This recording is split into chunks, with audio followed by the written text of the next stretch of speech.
Vous avez bien lu, j'ai une double vie. Salut à tous, c'est Aude et j'espère que vous allez bien. On se retrouve aujourd'hui pour un nouvel épisode de podcast un petit peu particulier. Aujourd'hui, j'ai envie de vous parler de ma double vie.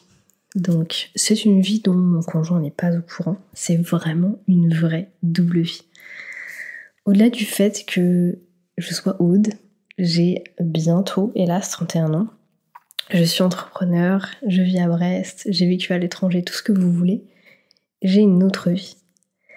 En fait, je fais partie de ces gens qui ont la grande chance, j'en ai bien conscience, de très bien dormir.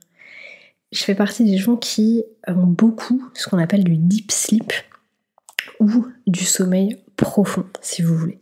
D'ailleurs, pour qu'on établisse un petit peu toutes les informations, on va voir ensemble très rapidement quels sont les différents types de sommeil. Donc très concrètement, votre cycle de sommeil va durer à peu près 90 minutes. C'est pour ça que très souvent, quand vous vous êtes réveillé, je sais pas moi, 6h30 le matin et que vous dites c'est un peu trop tôt, je vais me rendormir, vous allez avoir du mal à vous réveiller une demi-heure, une heure après, parce qu'en fait vous êtes à l'intérieur d'un cycle. C'est plus intéressant du coup si vous savez que vous vous réveillez à 6h30, 7h, de vous lever une fois que vous êtes réveillé concrètement, naturellement. Donc on va avoir 3 phases dans les cycles de sommeil, donc pas à l'intérieur d'un cycle, mais vraiment c'est des différents types de sommeil. On a le sommeil lent et léger. Là c'est une phase où on peut se réveiller très rapidement. Donc beaucoup de personnes dorment de cette manière. C'est pour ça qu'il y a des gens, dès qu'il y a un bruit, dès qu'il se passe quelque chose, dès que la personne à côté d'eux va bouger, on va vraiment en fait se réveiller presque instantanément. On a également le sommeil lent profond. Celui-là, on va se réveiller difficilement et c'est à ce moment-là que le corps se régénère. Donc celui-ci, c'est celui qui est le plus ou moins le plus présent pour la plupart des gens quand ils sont en train de dormir, tout simplement. C'est là où vraiment le corps se repose. Et ensuite, on a le sommeil paradoxal, ce qui est le deep sleep du coup en anglais. Et là, c'est la période où on rêve.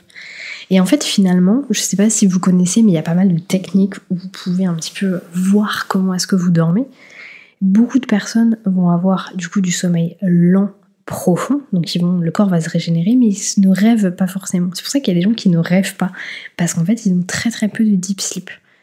Et du coup, moi, j'ai énormément de deep sleep. C'est-à-dire que je passe pas toute ma nuit non plus, mais je passe des heures et des heures à rêver.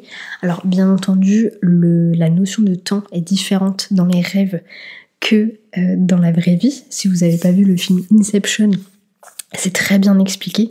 C'est que concrètement, 5 minutes dans la vraie vie, c'est peut-être 1 heure de rêve. Donc peut-être que moi, dans ma nuit, finalement, je vais rêver pendant une demi-heure, 1 heure. Mais du coup, ça me paraît énorme. Et du coup, ce qui fait que j'ai vraiment cette double vie, c'est-à-dire qu'il se passe énormément de choses dans mes rêves. J'ai aussi une grosse capacité à m'en rappeler. Alors ça, c'est assez particulier parce qu'en fait, c'est un truc sur lequel j'ai travaillé. J'ai fait beaucoup de recherches sur ça quand mon conjoint du coup avait des problèmes de sommeil et que moi pas du tout. Il s'est vachement intéressé à ça, il s'est acheté une Oura Ring, ça permet de comprendre un petit peu son sommeil, etc. Et en fait, grâce à ça, on s'est rendu compte que lui avait du sommeil très lent mais rapide, et à contrario, moi j'avais beaucoup de deep sleep. Et en fait, c'est comme ça que je me suis rendu compte que effectivement je rêvais beaucoup. Et ça a été prouvé du coup que un des travaux qu'on peut faire pour travailler sur sa mémoire long terme, et du coup juste travailler sur sa mémoire en soi, c'est effectivement d'essayer de se rappeler de ses rêves. Et du coup c'est quelque chose que j'ai fait pendant très longtemps, c'est-à-dire que le matin quand je me réveillais, je notais ce qui s'était passé dans ma tête. Donc je notais un petit peu cette fameuse double vie. Et c'est vrai qu'aujourd'hui je le fais plus du tout, mais j'ai beaucoup de facilité à me rappeler de mes rêves. Et ce qui est assez incroyable, c'est qu'en fait, déjà j'en ai plein, c'est-à-dire qu'il se passe mais des dizaines de choses pour moi la nuit, vraiment, c'est pour ça que j'appelle ça une double vie, parce qu'il se passe énormément de choses dans ma tête, et surtout que c'est un petit peu comme dans Alice au Pays des Merveilles, c'est que parfois j'arrive pas à en sortir. Alors, le côté un peu néfaste de tout ça, c'est que je fais énormément de cauchemars, vraiment beaucoup de cauchemars. Alors, les gens qui me connaissent vont me dire « Oui, mais Aude, il faut arrêter de regarder Faites entrer l'accusé tous les jours ». C'est vrai, mais au-delà de ça, je fais beaucoup de cauchemars, j'ai beaucoup de mauvais souvenirs qui me reviennent en tête, sur lesquels je reste en boucle extrêmement souvent.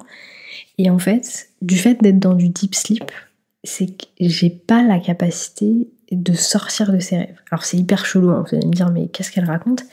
Mais c'est totalement vrai, c'est-à-dire que quand je suis dans un rêve et qu'il m'arrive quelque chose, par exemple, je sais pas moi, je me fais attaquer ou peu importe, je reste dans ce rêve. Et c'est-à-dire que toute la scène en fait il va se passer énormément de choses, enfin c'est vraiment hyper complexe et je ne me réveille pas.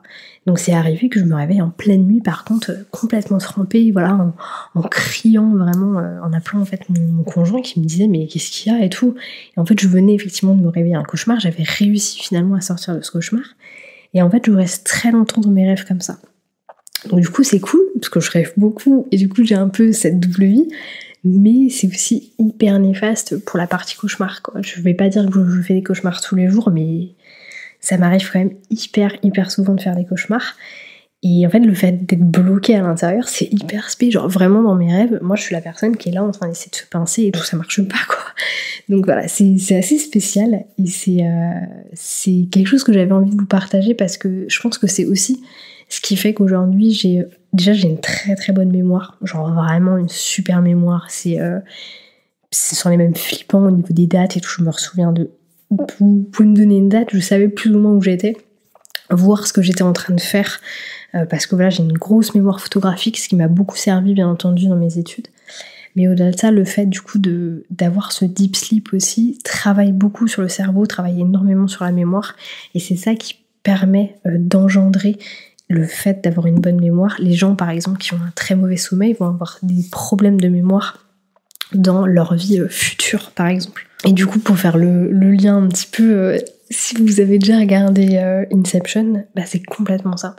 C'est vraiment ça, c'est-à-dire que je me mets dans des états de sommeil presque paradoxal en fait, complètement paradoxal. Je sais pas pourquoi j'avais envie de vous parler de ça, je trouvais le concept intéressant. N'hésitez pas, pour les personnes qui regardent les podcasts sur YouTube, à me dire en commentaire si c'est quelque chose qui vous arrive aussi, est-ce qu'au contraire vous êtes de la team sommeil léger, vous dormez très mal, etc. Parce que moi c'est un sujet qui me passionne. En fait, avec une de mes clientes, Sarah Saidi, qui du coup elle a une méthode qui s'appelle rythmique, qui engendre plein de choses à l'intérieur, du breathwork, de l'hypnose, tout ce que vous voulez. On travaille beaucoup là-dessus parce que elle travaille aussi sur la partie sommeil. Pourquoi est-ce qu'on a des troubles du sommeil, pourquoi est-ce qu'on a du mal à s'endormir, comment s'endormir en très peu de temps.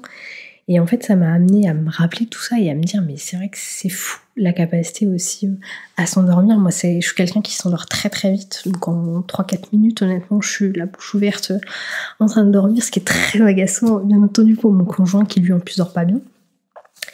Mais du coup voilà, c'est un sujet qui m'intéresse beaucoup, donc n'hésitez pas à venir dans les commentaires, ça serait pour un plaisir d'en discuter, de voir un petit peu où est-ce que vous en êtes. Est-ce que je me doute que je suis pas la seule au monde à avoir ça, mais voilà, j'aimerais bien pouvoir en discuter un petit peu plus en détail avec vous. Moi je vous laisse là-dessus, j'espère que ce podcast, encore une fois un peu particulier d'ailleurs, il y a plein de podcasts super chelous qui arrivent, je préfère vous prévenir. Moi c'est un peu ma safe place, j'aime bien raconter ma vie et du coup ça me permet de le faire.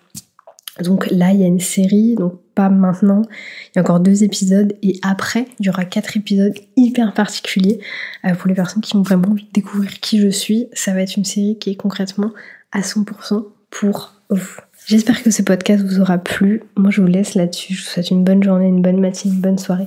Peu importe quand est-ce que vous allez regarder ce podcast. Et je vous dis à bientôt pour un nouvel épisode.